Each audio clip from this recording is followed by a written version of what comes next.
जो कुछ भी हुआ और ये अगले 3-4 दिन जारी रहने वाला है। आज प्रेस कॉन्फ्रेंस भी की थी मनोज पांडे जी ने, हमारे साथ मौजूद भी हैं। इनका ही कहना है कि 19 तारीख तक ये कंटिन्यू रहेगा। तो इसका इम्पैक्ट क्या रहा, इसकी ज़रूरत क्यों आन पड़ी, पुलिस एक्शन जो हुआ वो कैसा था, और अब समाजवादी पार्टी की आगे की क्या रणनीति है? देखिए, ये जो मानसून सत्र 19 से 24 के बीच होने जा रहा है, विपक्ष का ये मानना है कि सरकार अपना कामकाज निपटाने के लिए सत्र ला रही है और छोटे से सत्र में विपक्ष को जनता की समस्याएं सदन में रखने का मौका नहीं मिलेगा।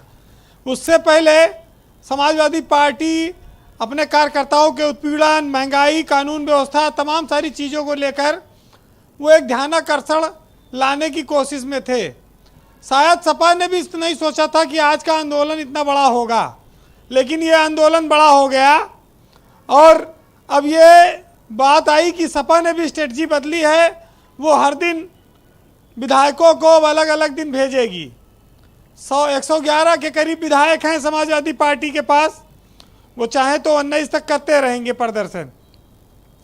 लेकिन बात यह है कि समाजवादी पार्टी के लिए एक चीज़ अच्छा हुआ कि वो जो आंदोलन के नाम से पार्टी बनी थी, जो जेल भरो आंदोलन, हल्ला बोल जिनका नारा था, वो चीज़ अब इसमें कम हो गई थी। एक बार ये दोबारा आई। ये दूसरा ये है कि मुलायम सिंह का जो ज़माना था, वो ज़माना सड़कों का ज़माना था। तब समाजवादी पार्टी सड़कों पे बहुत लड़ती थी। अब वो ज़माना बदल चुका है, इसीलिए आज समाजवादी पार्टी की आलोचना करते हैं लोग।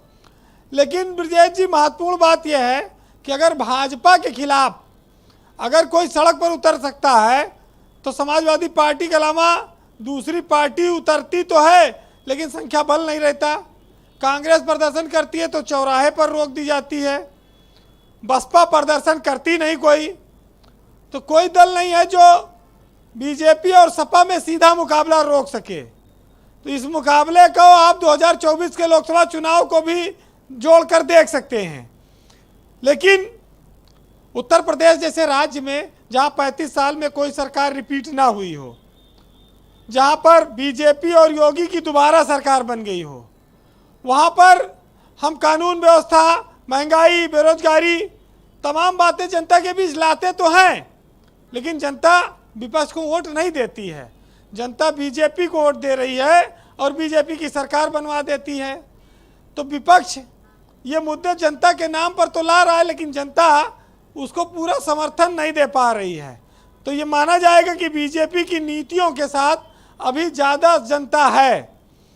एक चीज़ और है कि सपा से जो उम्मीद लोग करते हैं, अभी 2024 का चुनाव दूर है, ये विधानसभा सत्र तक तो ये आंदोलन कार्यक्रम चल सकता है, लेकिन उसके आगे चलेगा, कितना चलेगा ये कहना मुश्किल है।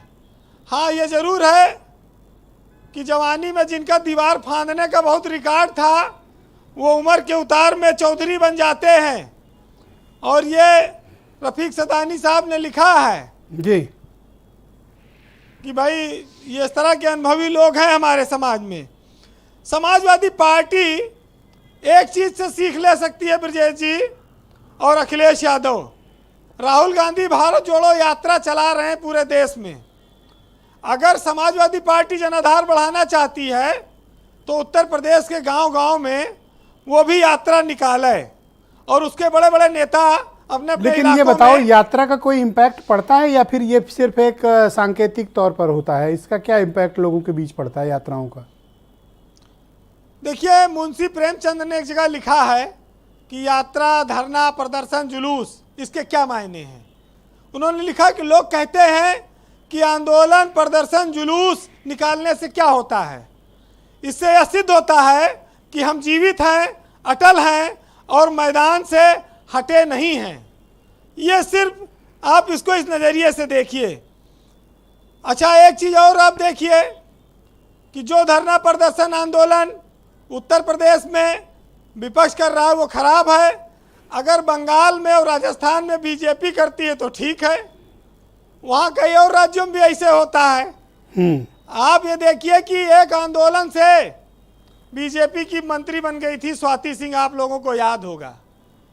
तो बीजेपी ने भी बड़े आंदोलन किए हैं, बड़े संघर्ष किए हैं, आज वो सत्ता में बैठी है। और तमाम सारे दिवस इसीलिए मनाए जाते हैं। आज हिंदी दिवस है, कभी मजदूर दिवस, कभी कमज़ोरों के दिवस मनाए जाते हैं देश में, मजबूत आदमी दिवस नहीं मनाया जाता।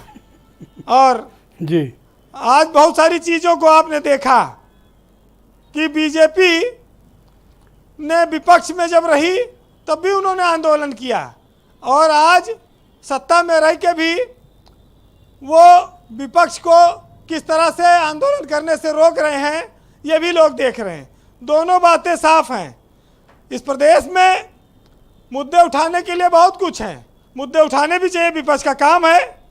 लेकिन सबसे बड़ी बात यह है कि हम जिस समाज में रहते हैं वहाँ पर जनता का कितना उसको सपोर्ट मिलता है। अगर ब्रजेश जी जनता सपोर्ट नहीं कर रही है तो क्या करें? कांग्रेस तो देखिए खत्म है। कांग्रेस जिस तरह से प्रदेश देश में राजनीति कर रही है, 2 ही विधायक तो हैं उनके पास। आज तो गोवा वाले भी 8 चले गए।